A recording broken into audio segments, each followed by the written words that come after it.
செம்மணி மனித புதைகுழியில் மீட்கப்பட்டிருந்த சான்று பொருட்களை அடையாளம் காணுவதற்காக மக்களுடைய பார்வைகளுக்கு இன்று வைக்கப்பட்டிருந்தது.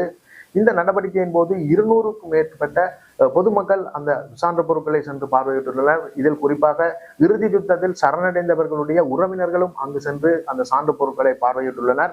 இதற்கு மேலாக சிங்கள மக்களும் இன்று செம்மணிக்கு வருகை தந்து அந்த சான்று பொருட்களை பார்வையிட்டிருந்தனர். இந்த சான்று பொருட்களை காட்சிப்படுத்துகின்ற அந்த நடவடிக்கைகள் சம்பந்தமாகவும் அந்த மனித புதைகுழியில் 2 நாட்களாக நடைபெற்றிருந்த ஸ்கேன் பரிசோதனை இன்று முடிவுக்கு கொண்டு வரப்பட்டிருந்தது. இதன் அடிப்படையில் எவ்வாறான ஒரு முடிவு இந்த ஸ்கேன் பரிசோதனை சம்பந்தமாக எடுக்கப்பட்டிருந்தது என்பது சம்பந்தமாகவும் இன்றும் அந்த மனித புதைகுழியில் தொடர்ச்சியாக நடைபெற்றிருந்த அந்த அகழ்வு பணிகளின் போது புதிதாக 6 மனித எலும்புக்கூடுகள் அடையாளப்படுத்தப்பட்டிருந்தன. இவ்வாறு செம்மணி சித்துப்பாத்தி மனித புதைகுழியில் இன்று செவ்வாய்க்கிழமை நடைபெற்றிருந்த அந்த அகழ்வு பணிகளில் இருந்து கிடைக்கப்பெறுகின்ற புதிய தகவல்கள் என்ன என்பது சம்பந்தமாக விரிவாக பார்ப்பதுதான் இந்த வீடியோவாக இருக்கும். வணக்கம், இது ஜேசட் தமிழ் ரிப்போர்ட். நமது தளத்துக்கு நீங்கள் புதிதாக வருபவர்களாக இருந்தால் நமது தளத்தினை சப்ஸ்கிரைப் செய்து வைத்துக் கொள்ளுங்கள். அவ்வாறு செய்தால் தான் நாங்கள் தருகின்ற ஒவ்வொரு வீடியோவிலும் குறிப்பிடக்கூடிய புதிய தகவல்களை நீங்கள் உடனுக்குடன் அறிந்து கொள்ளக்கூடியதாக இருக்கும். அரியாலை, செம்மணி, சித்துப்பாத்தி மனித புதைகுழி தொடர்பான அகழ்வு நடவடிக்கைகள் இன்றும் தொடர்ச்சியாக முன்னெடுக்கப்பட்டிருந்தன. வழமை போன்று இந்த அகழ்வு நடவடிக்கைகள் நடைபெறுவதற்கு முன்னர் யாழ் நீதவான் நீதிமன்றத்தில் இது தொடர்பான வழக்கு விசாரணைகளுக்கு எடுத்துக் கொள்ளப்பட்டு அதன் தொடர்ச்சியாக இன்று காலையில் இருந்து மாலை வரையான காலப்பகுதியில் அங்கு அகழ்வு நடவடிக்கைகள் தொடர்ச்சியாக முன்னெடுக்கப்பட்டிருந்தன. இந்த அகழ்வு நடவடிக்கைகளில் ஒரு முக்கிய அம்சமாக இன்று அந்த அகழ்வு பிரதேசத்தில் இருந்து மீட்கப்பட்டிருந்த தடய பொருட்கள் அல்லது சான்று பொருட்களை மக்களுடைய பார்வைக்காக வைப்பதற்கான நடவடிக்கைகள் முன்னெடுக்கப்பட்டிருந்தன. இதன்படி இன்று மதியம் 1:30 மணியிலிருந்து மாலை 5 மணி வரையிலான காலப்பகுதியில் அந்த தடய பொருட்களை மக்கள் பார்வையிடுவதற்கு அனுமதிக்கப்பட்டிருந்தனர். இந்த சான்று பொருட்களானது செம்மணி சித்துப்பாத்தி இந்து மயானத்தில் பிரத்யேகமாக ஒழுங்கு செய்யப்பட்டிருந்த இடத்தில் காட்சிப்படுத்தப்பட்டிருந்தது. குறிப்பாக 43 சான்று பொருட்கள் அங்கு மக்களுடைய பார்வைக்காக வைக்கப்பட்டிருந்தது. இந்த மனித புதைகுழியில் இருந்து மொத்தமாக 54 சான்று பொருட்கள் மீட்கப்பட்டிருந்தாலும் மக்களுடைய பார்வைகளுக்காக 43 சான்று பொருட்களே இன்று வைக்கப்பட்டிருந்தன. மிகுதியான சான்று பொருட்கள் தனி மனிதருடன் தொடர்பு பட்டவை அல்ல என்பதற்காக அந்த பொருட்கள் மக்களுடைய பார்வைக்காக இன்று வைக்கப்பட்டிருக்கவில்லை. இதன் அடிப்படையில் இன்று நடைபெற்றிருந்த அந்த சான்று பொருட்களை பார்வையிடுவதற்கான நடவடிக்கைகளுக்கு ஏராளமான பொதுமக்கள் வருகை தந்திருந்தனர். குறிப்பாக அங்கு 200க்கும் மேற்பட்டவர்கள் வருகை தந்ததாக அந்த அதிகாரிகள் தெரிவித்துள்ளனர். இவ்வாறு பெருந்தொகையானவர்கள் அங்கு வருகை தந்து அந்த சான்று பொருட்களை பார்வையிட்டு சென்றதை பார்க்கக்கூடியதாக இருந்தது. அங்கு வருகை தந்தவர்களில் பெரும்பாலானவர்கள் யாழ் மாவட்டம் மற்றும் கிளிநொச்சி மாவட்டம், முல்லைத்தீவு மாவட்டத்தை சேர்ந்தவர்களாக காணப்படுகின்றனர். குறிப்பாக அவர்கள் காணாமலாக்கப்பட்டவர்களுடைய உறவினர்களாக இருந்திருந்தனர். இதற்கு மேலாக தென்னிலங்கையிலிருந்து சிங்கள மக்களும் அங்கு வருகை தந்து சான்று பொருட்களை பார்வையிட்டிருந்தனர். குறிப்பாக சிங்கள மக்கள் ஏன் வருகை தந்தார்கள் என்று அவர்களிடம் கேட்டிருந்த போது அந்த காலப்பகுதியில், அதாவது யுத்த கால பகுதியில் தங்களுடைய கணவர் மற்றும் உறவினர்கள் யாழ்ப்பாணத்தில் பணிபுரிந்ததாகவும் வேறு வேலைகளில் பணிபுரிந்ததாகவும் இதன் போது அவர்கள் காணாமலாக்கப்பட்டதாகவும் அதன் அடிப்படையிலேயே தாங்கள் இந்த சான்று பொருட்களை பார்வையிடுவதற்கு வந்திருந்தோம் என்றும் தங்களுடைய காணாமலாக்கப்பட்ட உறவினர்களுடைய எலும்புக்கூடுகளும் இங்கே இருக்கலாம் என்ற சந்தேகத்தின் பேரிலேயே தாங்கள் இந்த சான்று பொருட்களை பார்வையிடுவதற்காக வந்திருந்ததாக தெரிவித்திருந்தனர். இதற்கு மேலாக இறுதி யுத்த கால பகுதியின் போது இராணுவத்தினரிடம் நேரடியாக சரணடைந்தவர்களுடைய உறவினர்களும் இந்த சான்று பொருட்களை பார்வையிடுவதற்காக வருகை தந்திருந்தனர். குறிப்பிட்டு சொல்ல வேண்டுமானால் தமிழீழ விடுதலை புலிகளின் மூத்த தளபதிகளில் ஒருவரான எழிலனுடைய மனைவியும் அங்கு வருகை தந்து அந்த சான்று பொருட்களை பார்வையிட்டிருந்தார். அதாவது முன்னாள் மாகாண சபை உறுப்பினர் எழிலனுடைய மனைவி அனந்தி சசிதரனும் அந்த சான்று பொருட்களை பார்வையிடுவதற்கு அங்கு வருகை தந்திருந்தார். மேலும் செம்மணி மற்றும் யாழ் நகர பகுதிகளில் இராணுவத்தினரால் கைது செய்யப்பட்டவர்களுடைய உறவினர்களும் காணாமல் போனவர்களுடைய உறவினர்களும் அங்கு வருகை தந்து அவர்கள் பெருவாரியாக வருகை தந்து அந்த சான்று பொருட்களை பார்வையிட்டிருந்தனர். இவ்வாறு 200க்கும் மேற்பட்டவர்கள் அங்கு வருகை தந்து சான்று பொருட்களை பார்வையிட்டிருந்த போதும் அந்த சான்று பொருட்களை எந்த ஒரு நபர்களோ அல்லது எந்த ஒரு உறவினர்களோ அங்கு அடையாளப்படுத்தப்பட்டிருக்கவில்லை. அதாவது எந்த ஒரு நபரும் அந்த சான்று பொருட்களை தங்களுடைய உறவுகள் பயன்படுத்தியதாக அல்லது தங்களுடைய உறவுகள் அணிந்திருந்ததாக அல்லது தங்களுடைய காணாமல் போன உறவுகளுடைய பொருள் என்று அடையாளம் காட்டவில்லை. குறிப்பாக இன்று வந்து அந்த சான்று பொருட்களை பார்வையிட்டவர்களுடன் உரையாடும் போது அவர்களில் பெரும்பாலானவர்கள் ஒரே மாதிரியான கருத்துக்களையே தெரிவித்திருந்தனர். குறிப்பாக அங்கு காட்சிப்படுத்தப்பட்டிருந்த சான்று பொருட்களில் அதிகமானவை குழந்தைகள் மற்றும் சிறுவர்களுடைய சான்று பொருட்களாக காணப்பட்டிருந்தன. குறிப்பாக அவர்கள் பயன்படுத்திய அல்லது அவர்களுடன் சேர்மதியான சான்று பொருட்களாக காணப்பட்டிருந்தன. இதற்கு மேலாக பெரியவர்களுடையது என்று ஒரு சில சான்று பொருட்களை அங்கு காட்சிப்படுத்தப்பட்டிருந்தன. அதனால் தங்களுடைய உறவுகளுடைய பொருட்களை அல்லது சான்று பொருட்களை அடையாளப்படுத்த முடியாத நிலை காணப்பட்டிருந்ததாக தெரிவித்திருந்தனர். இவ்வாறு சான்று பொருட்கள் எதுவும் அங்கு வந்தவர்களால் அடையாளப்படுத்தப்படாத நிலையில் அது தொடர்பான மேலதிக நடவடிக்கைகள் முன்னெடுக்கப்படும் என்று தெரிவிக்கப்படுகின்றது. குறிப்பாக இந்த சான்று பொருட்களை காண்பிக்கின்ற நடவடிக்கை பிரிதொரு தினத்தில் முன்னெடுக்கப்படும் என்றும் அங்கு தொடர்ச்சியாக நடத்தப்பட்டு வருகின்ற அகழ்வு நடவடிக்கைகளின் போது மேலதிகமாக சான்று பொருட்கள் மீட்கப்பட்டால் அதனையும் அதனுடன் இணைத்து மக்களுக்கு காட்சிப்படுத்துவதற்கான நடவடிக்கைகள் மேற்கொள்ளப்படும் என்றும் அறிவிக்கப்பட்டுள்ளது. மேலும் அந்த மனித புதைகுழி வலயத்தில் 2 தினங்களாக, அதாவது நேற்றும் இன்றும் அங்கு ஸ்கேன் பரிசோதனை நடவடிக்கைகள் முன்னெடுக்கப்பட்டிருந்தன. நேற்று வரையான காலப்பகுதியில் அங்கு 20 வீதமான பகுதிகளே ஸ்கேன் பரிசோதனைக்கு உட்படுத்தப்பட்டிருந்தன. இவ்வாறு 20 வீதமான பகுதிகளில் நடத்தப்பட்டிருந்த ஸ்கேன் பரிசோதனைகளின் போது அங்கு மனித எச்சங்கள் இருப்பது கண்டுபிடிக்கப்பட்டிருந்தது. இவ்வாறான நிலையில் இன்றும் தொடர்ச்சியாக அங்கு ஸ்கேன் பரிசோதனைகள் முன்னெடுக்கப்பட்டிருந்தன.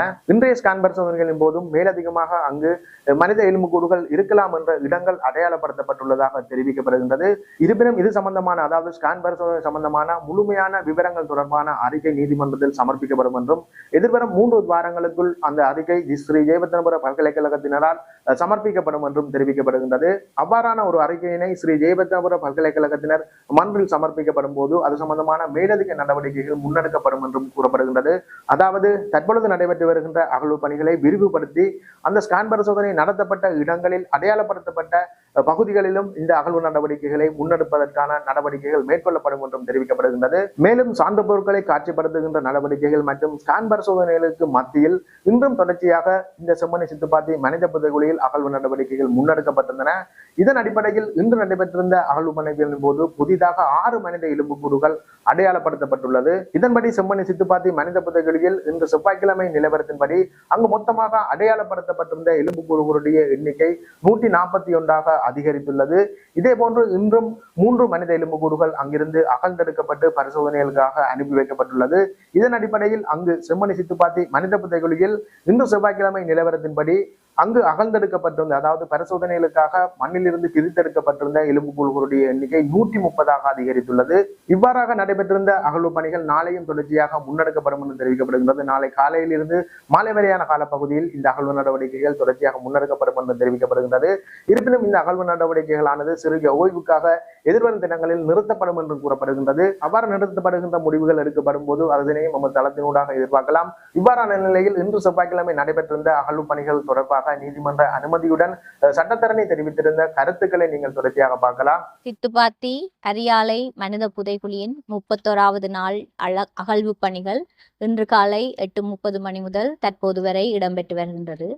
நேற்றைய தினம் செய்யப்பட்ட ஸ்கேன் பரிசோதனை இன்றைய தினமும் காலை 8:30 மணி முதல் 2 மணி வரை தொடர்ச்சியாக செய்யப்பட்டதுடன் முடிவடைந்த ஸ்கேன் பரிசோதனைகளின் பரிசோதனை அறிக்கை வரும் 3 வார காலத்துக்குள் நீதிமன்றத்திற்கு ஸ்ரீ ஜெயவர்தனபுர பல்கலைக்கழகத்தின் டெக்னாலஜி டிபார்ட்மெண்ட் அணியினரால் சமர்ப்பிக்கப்படுறதுக்கு உள்ளது. அதேவேளை இன்றைய நாள் புதிதாக 6 மனித எலும்பு தொகுதிகள் சுத்தப்படுத்தப்பட்டு அடையாளப்படுத்தப்பட்டதுடன் புதிதாக ஏற்கனவே அடையாளப்பட்ட எலும்பு தொகுதிகளில் 4 எலும்பு தொகுதிகள் புதிதாக எடுக்கப்பட்டது.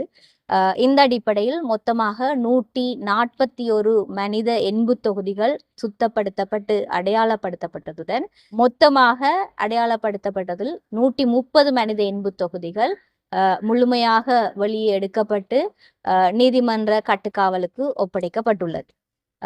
ஏற்கனவே கடந்த வாரம் அறிவிக்கப்பட்டதற்கு இணங்க நீதிமன்றத்தினால் இன்று சான்று பொருட்கள் காட்சிப்படுத்தல் என்பது காணாமல் போன குடும்பத்தவர்களுக்கும் அதே வேளையில் பொதுமக்களுடைய பார்வைக்காகவும் மதியம் 1:30 தொடக்கம் பிற்பகல் 5 மணி வரை நடைபெற்றது.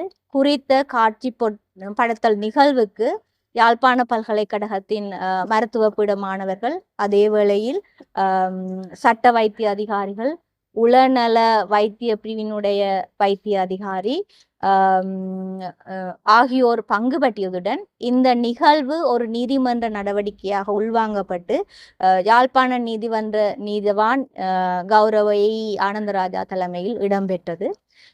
இந்த பார்வைப்படுத்தல் நிகழ்வுக்கு கிட்டத்தட்ட 200க்கு மேற்பட்ட பாதிக்கப்பட்ட குடும்பங்களும் அதே வேளையில் பொதுமக்களும் பங்களிப்பு செய்து காட்சிப்படுத்தலை பார்வையிட்டதை அவதானிக்கக்கூடியதாக உள்ளது. இதே போல அகழ்வு பணிகள் நாளைய தினமும் தொடரும். எத்தனை சான்று பொருட்கள் காட்டுது? மொத்தமாக 43.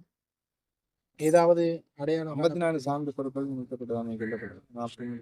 43 சான்று பொருட்கள் தான் காட்சிப்படுத்தப்பட்டது. ஏன்னு சொன்னா 54 சான்று பொருட்கள்ல தனி மனிதன் சாராத ஏனைய சான்று பொருட்களும் இருந்ததால அது விலக்களித்து தான் ஆக தனி மனிதனோட தொடர்போட எலும்பு தொகுதிகளோட தொடர்பான சான்று பொருட்கள் மாத்திரமே காட்சிப்படுத்தலுக்கு வைக்கப்பட்டது. என்னன்னு சொன்னால் அடையாளப்படுத்தல் என்ற நோக்கத்தோட தான் இந்த காட்சிப்படுத்தல் நடைபெற்றதால் ஸ்கேன் எல்லா ஸ்கேன் பரிசோதனை பூரணமாக நிறைவேற்றிய இடங்கள் சந்தேகத்துக்கிடமாக அல்லது உத்தேச ரீதியாக இருக்கலாம்னு என்று அடையாளப்படுத்தப்பட்ட இடங்கள்ல தற்போது செய்யப்பட்டிருக்கு.